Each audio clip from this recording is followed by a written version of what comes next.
Gye buvuddeko essaza Kyaggwe lyavaayo n'enteekateeka ey'okulambula eggombolola wamu n'emiruka mu Bwakabaka okusobola okukebera entambuza y'emirimu mu bitundu ebyo wamu n'okulambula ku baweereza ba Beene ku mutendera ogwa wansi. Olwaleero omumyuka wa Ssekiboobo II Fred Katende abitaddemu engatto okwolekera eggombolola ya Ssaabaddu Ntenjeru era ng'ayaniriziddwa omwami w'eggombolola eyo Richard Ssekajja wamu n'abaweereza abalala mu ggombolola eyo ng'ensisinkano eno eyindidde ku kitebe ky'eggombolola wali Ntenjeru.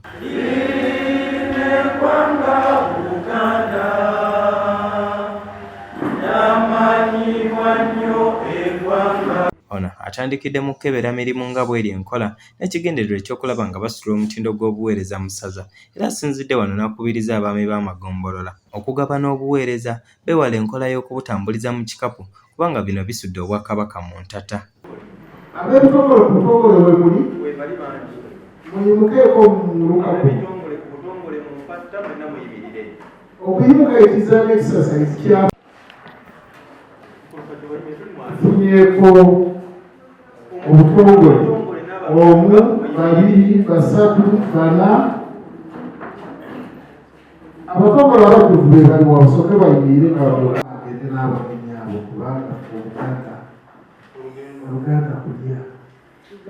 olugendera kukkiriza maama saayi satunya ebyomulala ata oleeseeko bana. Omwami wa Kabaka atwala eggombolola ya Ssaabaddu Ntenjeru Richard Ssekajja abadde ayogerako eri Ssekiboobo amwebazizza olw'okusituka n'abava mu ofiisi ne balambula ku baweereza ba Beene aba wansi nga wano amulopedde n'obunafu obufumbekedde mu baweereza ku mutendera ogw'enjawulo ky'agamba nti kittattanya omutindo gw'obuweereza wamu n'ekifaananyi ky'Obwakabaka.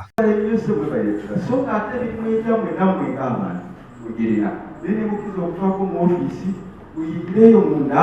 ubekola kyebukola nikira abantu bakabaka se ubebale nnyo ubebadekera mukamange ayogera egane bazeyo abantu babiri oba basatu n'omala okukkiriza n'owuliriza kabaka ddala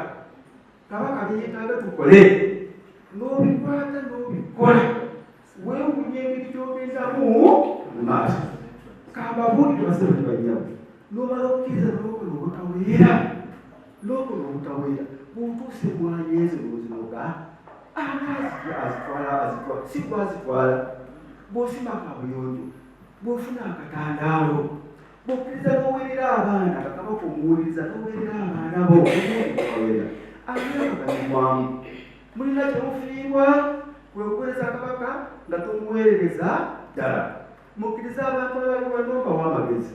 mugende muweereze kabaka mumuwulirize ddala biki kabaka byayagala tukole ogende obikole weewuunye engeri kabaka gyataloka mukumwavu ejjudde embalabala takyava ku nnyama ku maddiba eriri ku magumba agamba obuuzi bwati bwomugaba gasigenda muleko kufaamu tisiriyo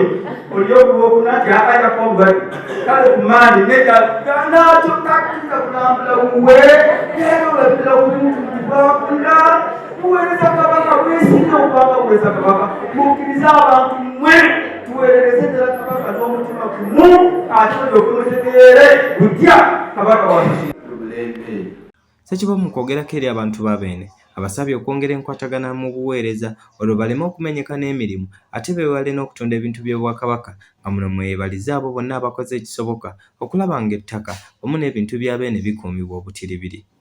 Naye bwe nsanze muganda wange Simwogere Semakula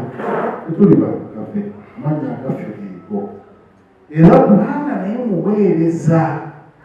ate alina eddoboozi lyatuusa temukola ki naye kaalituusa ate nze ekyo nkyesobola era sijja kwogera kujya ssebo ow'essaayi njagala okwebaza kirabika n'emirimu gyetogikola weka olaba oyimiridde n'omubeezi wo olw'ensonga okukusaba tunabyofunye naye ng'obifunye mu bulungi ebyokansi right ekyo kijja kukuuma ng'oli muntu mulungi twagala kuwulira bikayongeere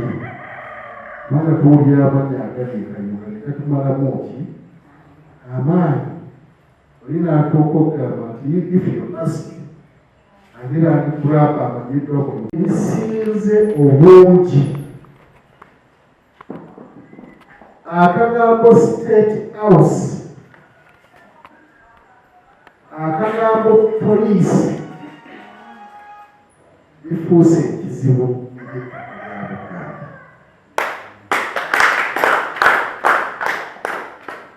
simanyi oba abantu beeyambaza bweyambaza ekyo ne bakikozesa kadde wekalowooza ajja kunjulira luwowe state house odakudomo abantu olina bwalinaana bulinaanyi avudde mu state house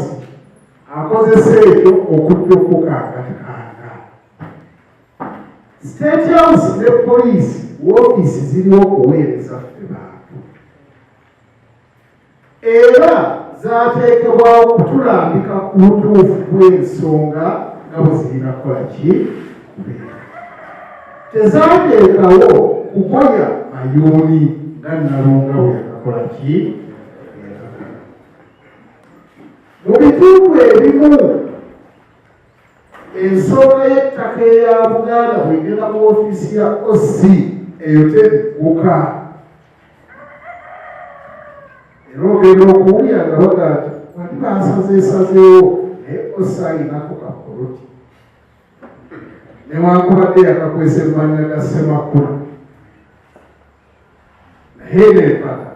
ku nsonga z'ennina kubanga nze ennondoola eggomboole yemu ku magombola g'ennondoola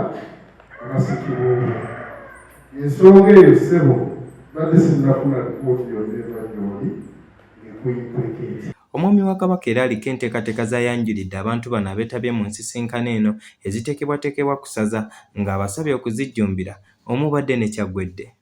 Omwami wa Kabaka awerekeddwako abantu abaweereza ab'enjawulo okuviira ddala ku ssaza omubadde n'abakulira ebitongole nga bakulembeddwa mu mukyala Esther Nakafu w'ekitongole ky'abakyala n'abaana era nga naye kyabadde musanyufu ku ngunjula y'abaana okuva mu bazadde ensangi zino era asinzidde wano n'abasaba okukuuma abaana obutiribiri beewale basseddufutto abayinza okubatuusako obuliisamaanyi. Mwe abazadde bwe mubeera n'abaana mu maka abaana ne mubalajagalira basseddufutto ne b'ekyo baana abaana baffe